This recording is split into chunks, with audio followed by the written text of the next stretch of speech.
இல்லை அதுதான் நான் வந்து இதில் அரசியல் உயிர் இழந்துட்டாங்க. யார் மேலே தப்பு இருந்தாலும் தப்பு தான். அரசாங்கம் இவ்வளோ கூட்டம் வருதுன்னு சிந்திக்கிறப்ப நானும் அட்மினிஸ்ட்ரேஷனில் இருந்திருக்கேன்.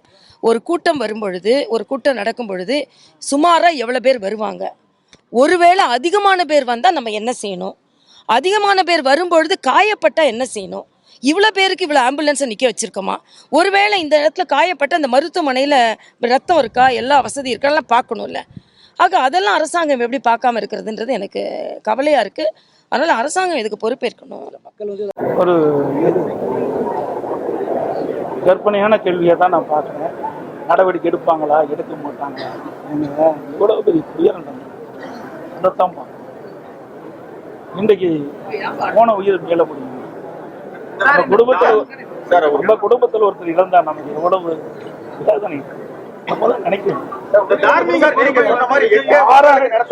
அரசியலுக்கு அப்பாற்பட்டு பேசணும். தயவு செய்து அரசியல் இது எந்த இடத்துல தவறு நடந்தது, அது எப்படி என்ன காரணத்துக்கு நடந்தது, இதைத்தான் நாம் அலைசி ஆராய்ந்து அதற்கு ஒரு இறுதி வடிவு கொடுக்குது. இனி எதிர்காலத்தில் இப்படிப்பட்ட நிகழ்வு ஏற்படாதுன்னு பார்க்க வேண்டும். இதையெல்லாம் பார்க்க வேண்டும். இதை விட்டு இது இப்படி நடக்குமா அப்படி நடக்குமா இதுக்கு இதையெல்லாம் பேசுவது இந்த இடத்தில் சரியாக இருக்காது என்பது என்னுடைய கருத்து. அது மட்டும் இல்ல, இப்படி சம்பந்தப்பட்டவர் வந்து அந்த மக்களை பார்க்கவே இல்லை. இது வரைக்கும் நேற்று இது வரைக்கும் அவங்க கட்சிக்காரர்கள் அவரை வந்து பார்க்கலைங்கிற சொல்றேனே, மதிப்பு பிடிக்காத விலை மதிக்க முடியாத உயிரை இழந்து இருக்கிறோம். இந்த நேரத்துல ஒவ்வொருவரும் எந்த மனநிலையில் இருப்பார் என்று நமக்கு தெரியாது. ஒவ்வொருவரும் ஒரு மனநிலையில் எப்படி இருப்பார் நமக்கு தெரியாது. எங்களை பொறுத்த வரைக்கும், இயக்கத்தை பொறுத்த வரைக்கும் மனித உயிர் முக்கியம். மக்கள் அரசியல் கட்சி தலைவர்கள் கூட்டத்தில் கலந்து கொள்கின்ற பொழுது அந்த கலந்து கொண்டிருக்கின்ற மக்களுக்கு எவ்வித பாதிப்பும் இல்லாமல் இருக்க வேண்டும் என்பது நினைப்பாங்க. இனி எதிர்காலத்தில் இப்படிப்பட்ட நிகழ்வு ஏற்படக்கூடாது. அதைத்தான் நான் இங்கே விலக்கி சொல்லிட்டு இருக்கிறேன். நடந்த நிகழ்வு மிக மிக ஒரு கொடூரமான நிகழ்வாக தான் நான் பார்க்குறேன்.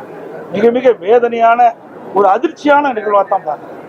இன்றைக்கு நான் ஏற்கனவே குறிப்பிட்டதை போல இன்றைக்கு இதுவரை தமிழகத்திலும் சரி இந்தியாவிலும் சரி ஒரு அரசியல் கட்சி பொதுக்கூட்டத்தில் இவ்வளவு பேர் இறந்ததாக தெரியவில்லை, எனக்கு தெரிந்தவரை தெரியவில்லை. ஆக இது பல பேர் 39 பேர் இருந்திருக்காரு சொன்னால் சாதாரணமாக எடுத்துக்கொள்ள முடியாது. மிக ஒரு மோசமான ஒரு துயரமான ஒரு சம்பவம். இறந்தவர்களை ஆழ்ந்த இரங்கலை தெரிவிப்பதோடு அவருடைய குடும்பத்தார் அனைவருக்கும் ஆழ்ந்த இரங்கலையும் வருத்தத்தையும் தெரிவித்துக் கொண்டு அவர்கள் ஆன்மா சாந்தி அடைய இறைவனை பிரார்த்திக்கிறோம். அவங்க முடிக்கட்டுங்க.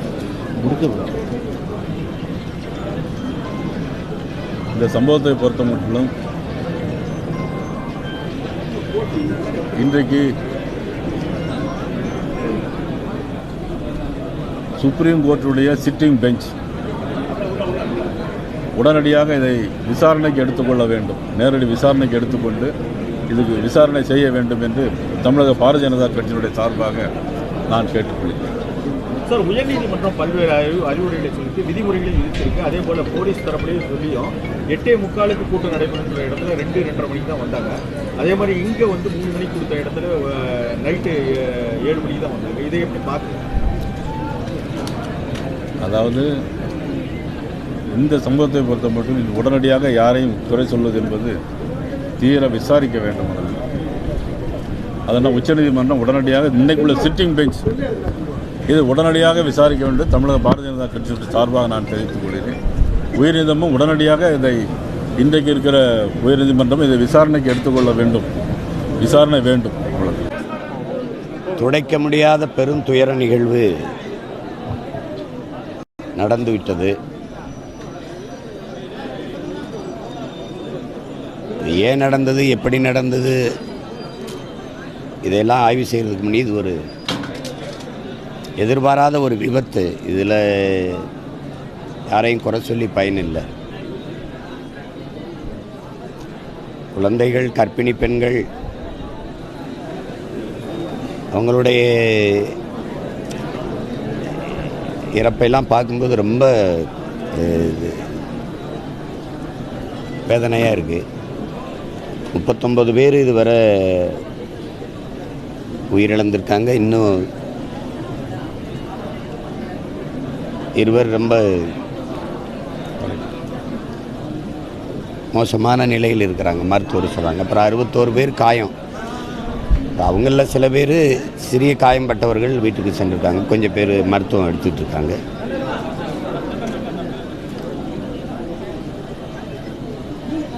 நடந்துருச்சு. இனி இதெல்லாம் நம்ம எல்லாருக்கும் ஒரு படிப்பினை. இது போன்ற பெருந்துயரங்கள் நிகழாமல் நம்ம கவனமாக இருக்கணும். இது இப்போ என்ன சொல்லி இழந்தவர்களின் குடும்பத்துக்கு ஆறுதல் சொல்வதுன்னு தெரியல. மொத்தமாகவே இந்த நிகழ்ச்சி இந்த வேதனையான துயர நிகழ்வு எல்லாரையுமே அப்படியே அதிர்ச்சியில் உரைய வச்சிருச்சு. உலகெங்கும் இருக்கிற மக்களை, இதை பார்த்த மக்களை எல்லாரையுமே, யாருக்குமே என்ன சொல்கிறதுன்னு தெரியல. இது என்னடா அப்படி ஆயிடுச்சு அப்படிங்கிறது தான் இருக்குது. இழந்தவர்கள் இந்த துயரத்திலிருந்து கடந்து வரணும், வேறு வழி இல்லை. காயம்பட்டவர்கள் விரைவில் குணமாகணும். மருத்துவர்கள் நம்பிக்கையாக சொல்கிறாங்க, இன்னும் நாங்கள் சரியாக கவனிச்சிட்டு இருக்கோம், குணமாயிருவாங்கன்னு. அது ஒரு ஆறுதலாக இருக்குது நமக்கு அவங்க சொல்கிறது. பிள்ளைகளை இழந்திருக்கிற குடும்பத்தார் எல்லோருக்கும் என்னுடைய ஆறுதல். குறிப்பாக இந்த தமிழக வெற்றி கழகத்தினுடைய பிள்ளைகள், அந்த கட்சியில் இருக்கும் முதன்மை பொறுப்பாளர்கள், குறிப்பாக என்னுடைய தம்பி விஜய், எல்லாருக்குமே என்னுடைய ஆறுதலை நான் சொல்கிறேன். இது துயரம்தான், இதிலிருந்து நம்ம மீண்டு வரணும். அதுக்கு எல்லாம் நம்மளாமே தயார் செஞ்சுக்கணும். வருங்காலங்களில் இது போன்ற பேரிடர் நிகழாமல் நம்ம பார்த்துக்கணும். அது நம்ம எல்லாருடைய பொறுப்பு. இந்த ஊடகங்களும் நீங்களும் ரொம்ப அதுதான் செய்தி, அதுவே தான் செய்தின்னு நீங்கள் 24 மணி நேரமும் போடுறது என்ன ஆயிடுதுன்னா, ஜல்லிக்கட்டு போராட்டத்தப்போ அதையே காட்டும்போது அங்கே போகிறது ஒரு பெருமைக்குரியதாகிடுது, ஒரு பர்சனாலிட்டியாக ஆக்கிட்டீங்க. அதனால் அங்கே கணக்கில்லாத கூட்டங்கள். அது மாதிரி தொடர்ந்து காட்டிக்கிட்டே இருக்கும்போது அங்கே போகணும் அப்படின்னு ஒரு ஆர்வம் வந்துடுது. இது ஒரு பெரிய, அதுவும் ஒரு செய்தி. அப்படி தான் நீங்கள் காட்டணும். நீங்கள் 24 மணி நேரம் காலையிலேருந்து இரவு வரை அதையே காட்டி இது பண்ணும்போது அது அந்த இடத்துக்கு போகணுங்கிற ஒரு ஆர்வம் எல்லாருக்கும் வருது. சின்ன சின்ன பிள்ளைகள், 1ஆம் ஆண்டு 3ஆம் ஆண்டு படிக்கிற மாணவர்கள், 11 வயசு தம்பி, சின்ன பிள்ளைகள்லாம் போய் காயம்பட்டுருக்காங்க. சும்மா நண்பர்களோட பார்க்கணுன்னு போகிறது தான். அது போய் கூட்டத்தில் சிக்கி விழுந்தவங்க நெஞ்சில் மிதிச்சுட்டாங்க, எந்திரிக்க முடியல, என்னால் தூக்கி விடக்கூடாது இல்லை அப்படி அவங்க சொல்லும்போது நமக்கு ரொம்ப கஷ்டமாக இருக்குது. எல்லாருமா சேர்ந்து இந்த தவறை செஞ்சிட்டோம். இனி வரும் காலங்களில் மிக கவனமாக எல்லாருக்கும் அந்த பொறுப்பு இருக்குது. இப்போ அந்த இழப்பை இனி ஈடு செய்ய முடியாது. பணம் கொடுக்கலாம், நிதி கொடுக்கலாம், அது உயிரை திருப்பி பெற்றுத்தராது. அதனால் இப்போ நமக்கு வேறு என்ன இருக்குது சொல்லல, ஒன்று ஆறுதலாக இருங்க, கவலைப்படாதீங்க, அதான் இருக்குது, வேறு வார்த்தைகள் இல்லை நம்மகிட்ட. அதை தான் பதிவு செய்ய விரும்புகிறேன். உயிரிழந்த நம்ம உறவுகளுக்கு எல்லாருக்கும் என்னுடைய இறுதி வணக்கத்தை, கண்ணீர் வணக்கத்தை நான் செலுத்துகிறேன். இன்னைக்கு கரூரில் நடந்த இந்த துயர சம்பவம், இது வார்த்தைகளால் சொல்ல முடியாத அளவு ஒரு வேதனைங்க. இன்னைக்கு எத்தனை ஆயிரம் குடும்பங்கள் இதில் பாதிக்கப்பட்டிருக்கு. இறந்தவர்கள் அத்தனை பேருக்கும் தேமுதிக சார்பாக ஆழ்ந்த இரங்கலை தெரிவிச்சுக்கிறோம். மொத்தம் 40 உயிர்கள் போயிருக்கிறதா சொல்றாங்க. 39, இப்போ ஒரு உயிர் போயிருக்குன்றாங்க. இன்னைக்கு குறைஞ்சது ஒரு 40-50 பேர் அட்மிட் ஆயிருக்காங்க. ஸோ இந்த மாதிரி ஒரு நிகழ்வு இனி தமிழ்நாட்டில் நடக்கக்கூடாது. கள்ளச்சாராய சாவுக்கு அப்புறம் மிகப்பெரிய அளவில் மனித உயிர்கள் பலியானது கரூரில் நடந்த இந்த பலிகள் தான். ஒரு அரசியல் கூட்டத்தில் இப்படி ஒரு மக்களுடைய அந்த ஒரு பெரிய இதில் ஸ்டாம்பாடுன்னுவாங்களே, அந்த மாதிரி இறந்து போயிருக்காங்க. இப்போ கூட ஒரு 3 ஃபேமிலியோட பேசிட்டு தான் வரேன். 1.5 வயசு குழந்தை, ஒரு இளைஞர், இப்போ பார்த்தது 33 வயசு தான். ஸோ அவங்கெல்லாம் இனி அவங்க எதிர்காலமே ஒரு கேள்விக்குரியா. இந்த மாதிரி 40 பேரோட குடும்பம் பாதிக்கப்பட்டிருக்கு. இது நம்ம என்ன சொல்லணும், இதுக்கெல்லாம் நிச்சயமாக 2 பக்கமும் தப்பு இருக்கு. இந்த இன்னைக்கு தாவேக்காவும் காவல்துறை சொன்ன இடத்துல குறிப்பிட்ட நேரத்தில் அந்த பிரச்சாரத்தை முடிச்சிருக்கணும்.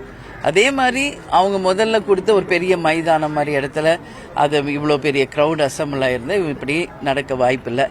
அதே மாதிரி நம்ம கவர்மெண்ட் சைடு பார்த்தா ஒரு 100 அடி சாலை நீளமாக நாம் எல்லாம் பார்த்துக்கிட்டு தான் இருக்கோம். அந்த 100 அடி சாலை எப்படி இவ்வளோ ஜனங்களுக்கு சரியாக வரும்? அதுவும் இல்லாமல் கரூர் ஃபுல்லாக நேற்று கரண்ட் கட்டு, எல்லாருமே வந்து மிகப்பெரிய மக்கள் வெள்ளம். இதில் வந்து நடக்கவே இடம் இல்லை. இதில் ஆம்புலன்சஸ் வருது. அது மட்டும் கிடையாது, போலீஸ் தடியடி நடத்துகிறாங்க. அப்போ எல்லாரும் தெரிச்சு ஓடும்போது ஆட்டோமேட்டிக்காக மக்கள் மத்தியில் அந்த வந்து தள்ளுமுள்ளு வரும்போது இந்த மாதிரி நிகழ்வுகள் நடக்கும். இது வந்து தாவேக்கா ஒரு இன்னைக்கு போலீஸ் பார்த்தா விஜயே சொல்கிறாரு மேலேருந்து, காவல்துறை இருக்கீங்களா, ஏன் வந்து செயல்படுறீங்களா, கை கட்டி இருக்கீங்களா, மக்களை காப்பாற்றணும் நீங்கன்னு சொல்கிறாப்புல.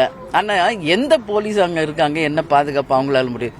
போலீஸும் ஓரளவு தான் பண்ண முடியும், பட் அவங்க உரிய பாதுகாப்பு கொடுக்கலைங்க காவல்துறை. தண்ணி இல்லை, சாப்பாடு இல்லை, பல மணி நேரம் அவங்க வந்து வெயிட் பண்ணி சோர்வடைஞ்சு பெண்கள் குழந்தைகள் எல்லாம் மெயினாக இறந்தது காரணம் அதுதான் நம்ம பார்க்குறோம். இப்போ இந்த மாதிரி ஒரு கேப்டன்லாம் எவ்வளோ மீட்டிங் பொதுக்கூட்டங்கள் நம்ம வந்து மாநாடுகள்லாம் நடத்தியிருக்கோம். லட்சக்கணக்கான பேர் வந்திருக்காங்க.